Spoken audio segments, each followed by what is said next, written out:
জেটকা হাটের সবচেয়ে বিখ্যাত পণ্য হলো খেজুরের গুড়। মানিকগঞ্জ এবং আশেপাশের গ্রাম থেকে লোকজন এই গুড় কিনতে আসেন। গুড়ের ঘ্রাণ আর স্বাদ অতুলনীয়। এখানকার গাছ থেকে সংগ্রহ করা তাজা রস দিয়ে তৈরি করা হয় এই গুড়।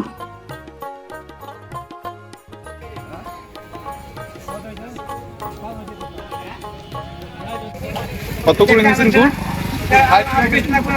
60 টাকা কেজি।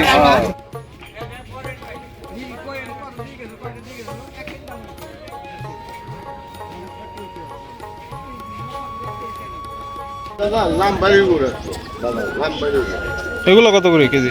এইগুলো 400 টাকা কেজি। আবার এইটা হলো 250 টাকা কেজি। এটা কি গুড় কোনটা? যেটা এখন দেখেন? খেজুরের গুড়, খেজুরে একের গুড়ি দাম, খুব রসের বাসনা, যা খুঁজবে তাই খাইতে পারবে। এই যে এটা 350। ভালো কোনটা এগুলোর ভিতরে? এই যে ভালো, এটা ভালো। এটা ভালো।